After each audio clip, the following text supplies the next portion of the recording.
انا كنتواجد دابا في واحد الريستورون.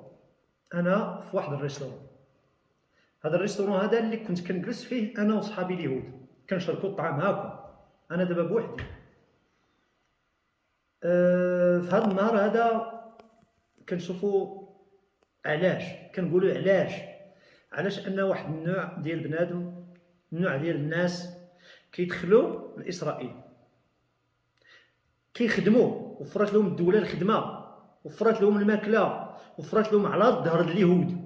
كاينين الناس اللي تما في فلسطين اللي كياكلوا وكيشربوا وكيخدموا احسن من اليهود بلا مفهوم. كيفاش ان انت غادي تدخل وغادي تهز عيالات ولا دراري صغار وتقتل دري صغير وتقتل مراه وتقتل هادي وتقتل هادي في واحد الدوله اللي وفرت لك الماكله وفرت لك الخيمه وفرت لك كلشي؟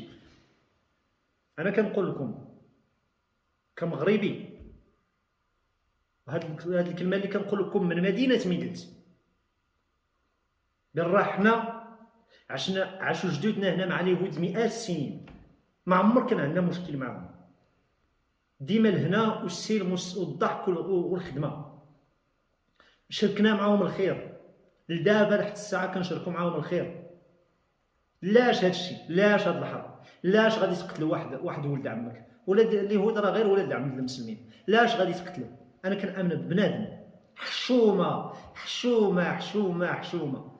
دابا غادي تجبدوا واحد البلا اخر، غدا قولوا عاوتاني راه كيهدموا لنا اليهود الديور. نتوما راه اليوم دخلتوا عندهم لديورهم، قتلتوا لهم ولادهم، قتلتوا لهم اكثر من 100 واحد مات. علاش زعما تقتلوا لهم هذوك؟